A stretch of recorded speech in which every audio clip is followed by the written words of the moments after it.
Welcome back. So, first of all, I just came in from outside, which is why my glasses are a little dark. They'll lighten up presently. I thought today we would finish up on the last trip I made to the Fancy Schmancy Antique Mall because in this part of the trip, I did get a few pieces that were very interesting, and I saw a few others. So, when we come back, we'll get right into it.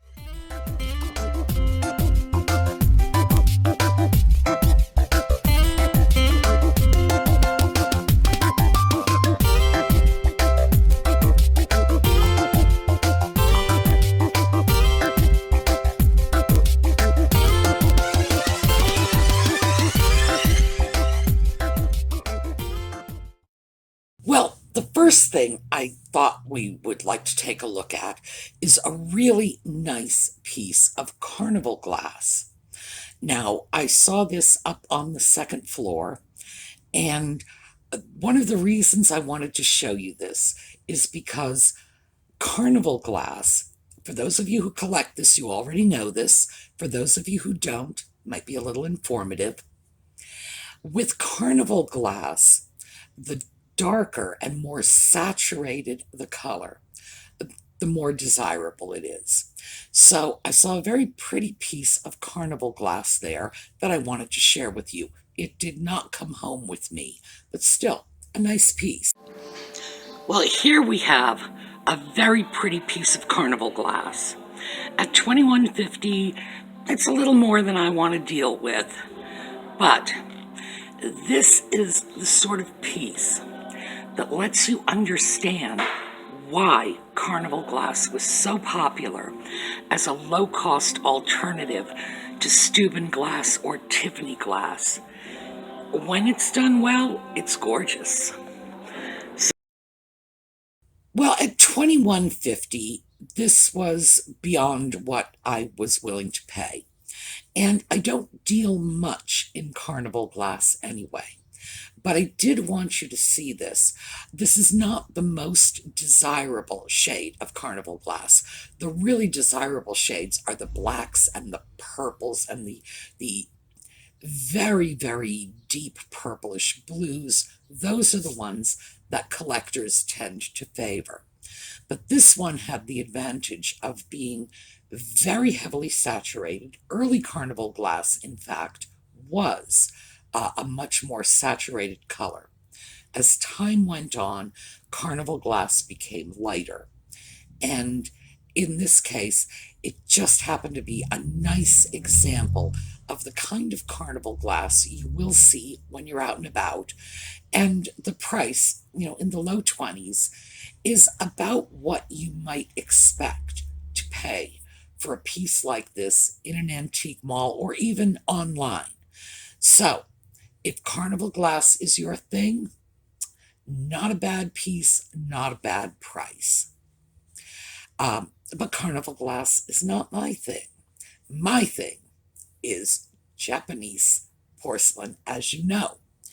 So from there, I went over to take a look at just a wonderful piece of Art Deco, Noritaki, and there was another Noritaki piece with it. So we are going to look at two Noritaki pieces.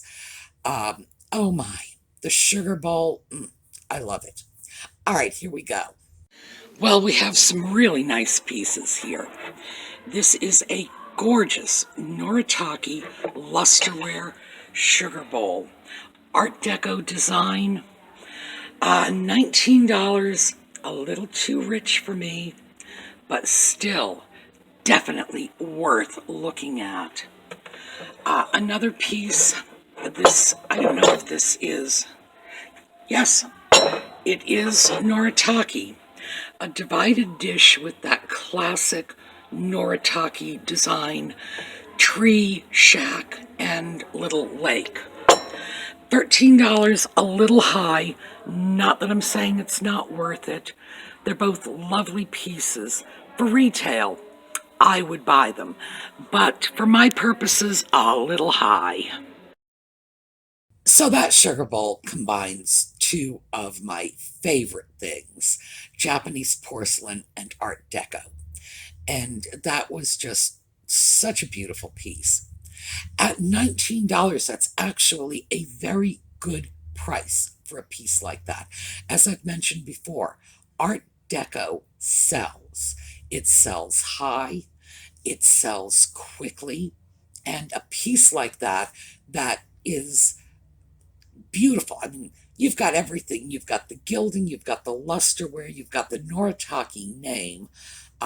Japanese porcelain's very well made, and then on top of everything else, you've got Art Deco styling. Oh, yummy. $19, a bargain for that. And if I were buying for myself, oh, I'd have shoved that in my bag in a heartbeat. But not buying for myself, I got enough stuff already. The little divided plate is interesting because it's a very typical piece of Noritaki.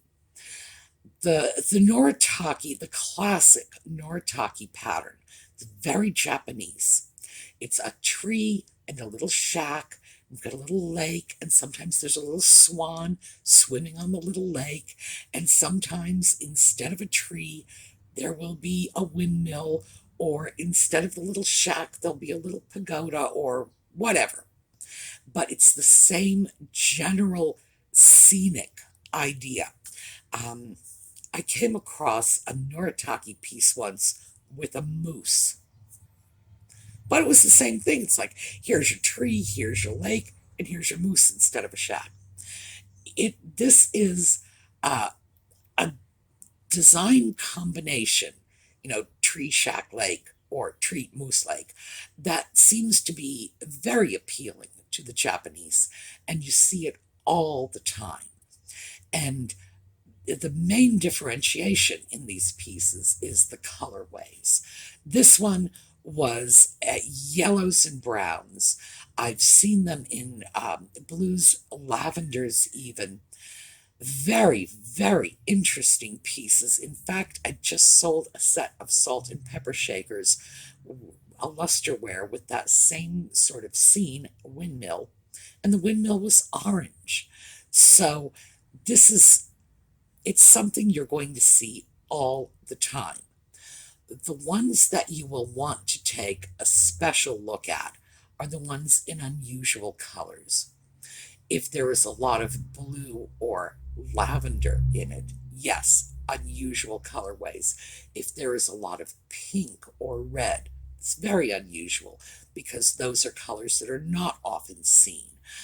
The common colors are the browns and the greens.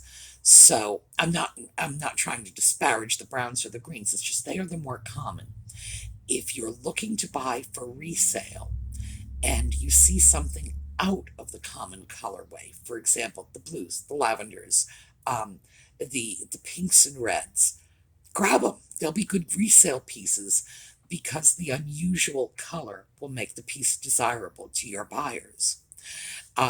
That piece at $13 was, again, a good price. Did not come home with me, though. That was not something that I was going after because, again, I keep that $10 ceiling and rarely go over it. If I go over the $10, it has to be because it's well worth it. And these were nice, but just not for me. When I left that booth, I went around the corner to another booth that I had been to before, and I purchased an item from it. So I saw also the item I left behind. So let's take a look. Well, you may remember this picture. When I was here a couple of months ago, this one was side by side with a Japan picture. This one is German, and our price is $12. I took the Japan picture with me and left the German picture behind. The Japan picture was less expensive and, in my opinion, equally good. here we have an unmarked picture, $9. I don't think either one of them are coming with me. Very nice. I'm not concerned about the price, but I I just think that if I look around, I can probably find some better deals. So, we're going to continue shopping. Well, that European picture had been in the booth side by side with a Japanese picture. Um, the same size, it really was sort of an apples to apples comparison. Two pictures approximately the same size, floral design, one European, one Japanese. The Japanese piece was $2 less expensive. It came home with me because this was a piece that was a better bargain. So I brought the Japanese piece back, left the European piece. And then when I saw it again, of course, there was another picture there, unmarked, which leads me to believe it's probably US, that and the style of the picture lead me to believe probably US made. Still, not a bad price. It's just that with the Japanese picture there, the last time I had been there, there was a better bargain sitting right next to it. And I did get that one. So I just thought you'd like to take a look because, again, we had another picture there. You kind of wonder if maybe that European picture isn't sitting on the middle of the shelf to encourage people to buy the less expensive US or Japan pictures, thinking they are better bargains. I don't know. If so, it's a smart trick. Um, when I was through with that, I went downstairs and it was actually remarkably warm in the store. They don't usually keep it, climate control in that store is really good, but we were, what was this? This was in March. So we were having 80-degree days side by side with 30-degree days, and it, nobody could really maintain a good temperature under conditions like that. So when I got downstairs, it was really warm. I had to get outside for a little bit. Went outside, came back in, and then looked around on the first floor. And I immediately found one of my very, very favorite things to buy and sell, which are these antique hand-painted pieces. So let's take a look. Well, I had to take a quick break because when I got back down to the first floor, I found it was just very warm, or I had overexerted myself. Walked back in the door, and I found two terrific $8 pieces. Hand-painted piece. I have no idea where it is from, but doesn't matter. Beautiful piece. Got lovely little pansies, nicely done. $8, terrific. This is that beautiful European lusterware. This one is Bavarian. The outside is just a gorgeous sort of matte hand-painted design. But look at that. That's just amazing. So, both pieces $8. Oh, yes. Well, the vase is gorgeous. It really is. That just, the painting on the exterior is stunning, very impressionistic, beautiful pastels. But the interior, with that iridescent European lusterware, the Europeans did that much better than the Japanese. Noritaki did that iridescent kind of lusterware work on some pieces, not widespread, but I've seen Noritaki pieces that have that sort of European iridescent lusterware. But the Czechs, the Germans, they really went to town with that. So this is a wonderful piece because of the lusterware. And then on top of it, we have this gorgeous painting by some unknown artist. And this was a thing. People would go out, get china blanks, and paint them. And it was such a pervasive hobby that we even see this in things like Little Women, where the March girls are talking about their painted china, where they had been just, they would get the china blanks, they would paint them, and they'd stick them up on the mantelpiece.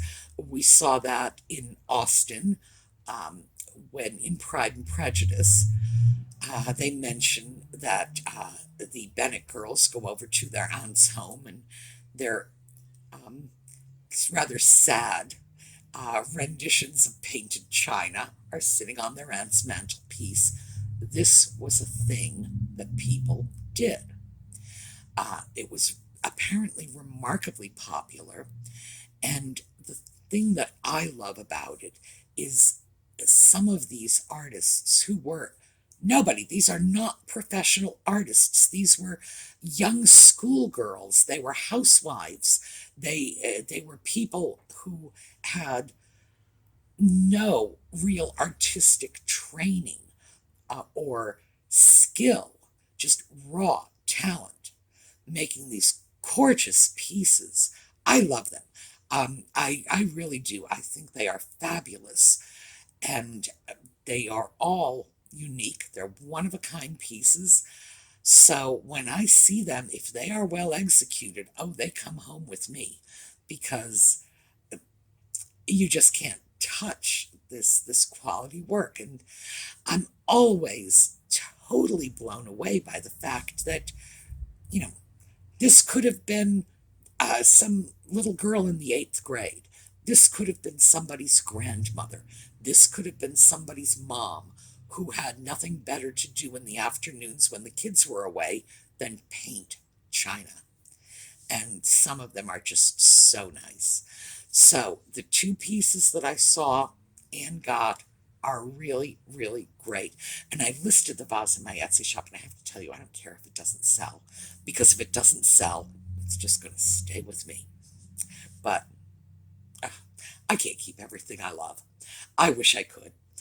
But pieces like that are just wonderful. And part of what I love about it is, for a very small amount of money, you bring home a work of art. You know, hard to beat that. So when I was still on the first floor, I went over to a booth that was right next to the place where I found the hand-painted china. And I found another piece. And it's interesting because I had been actively looking for pieces like this. So take a look. All right, we have for $7 an 8-inch long oval dish. I would ordinarily call this a relish dish. $7, Noritaki Azalea. I am picking this up because a lot of my buyers do like the azalea pattern, and this would make an awfully good butter dish for that pattern. Also, right over here, each of these, here, let me show you without my finger on her face. Each of these are $7. They are Japan ladies, and they're vases. And I'm going to take these at $7 a piece because, as we can tell from the hat, we are looking at 1930s. So, or actually, we could be looking at 1920s, in fact. So these are Art Deco ladies. They are coming with me. Yeah, that is the Noritaki Azalea pattern. It was the most common pattern, most popular pattern in all of Noritaki China. Now, Noritaki, in addition to doing art pieces. They did full china service, and Azalea was their big pattern. This piece, which would have originally been a relish tray or something of the sort, an olive tray, works perfectly today as a butter dish. And I have been actively looking for older pieces that, I'm not going to say that were butter dishes, because that sort of long rectangular stick of butter or margarine that is so common to us was virtually unknown 100 years ago, and is not necessarily common in other parts of the world either. This is our thing. So people have old china sets, old china service, or just the wonderful hodgepodge. And I have a wonderful hodgepodge, so I'm not going to look down my nose at anybody whose china doesn't match. My china doesn't match. People are in need of older items that can serve modern uses. So when I see something that's going to easily conform to use as a butter dish, I'm going to grab it, because butter dishes are one of the things that people simply don't have with their china if their china is old. And if they do have a butter dish, it will be like a round butter dish that would hold a clump of butter, or, and we've discussed this before, a mold of butter. They would press butter into decorative molds, so you would have something that might look like a strawberry tart coming out of the mold. This was your butter, and it would sit on a saucer or a round plate, because it was in fact round, and as people would just sort of snatch their butter out of this. The idea of a long, narrow stick of butter is very modern. So people with older china service don't have the plate to put that on. So when I find something like this, even though I know this is not a butter plate, that's not what it was meant for. It was meant for a relish, or well, who knows? It was some sort of relish tray, a small relish tray. It would have held, the relish or the olives or the heaven only knows what. It would not have held the butter. That's the one thing I can say with certainty. Whatever else they might have put in it, they were not putting a stick of butter in it. But the piece like that will easily accommodate a stick of butter, be a very nice shape for it. So when I see them, I have taken to snatching them up, because I have had a number of questions through my Etsy shop saying, what about butter plates in this style? What about butter plates in that style? I would really like to get something, this is what my china looks like. I need something to go with it, because I know that, back in the 1890s, they didn't have this. So have you come across anything? So as I say, I'm making a point of grabbing them when I can. And that piece, especially because it's in the Azalea pattern, which is, it's a beautiful pattern. It really is.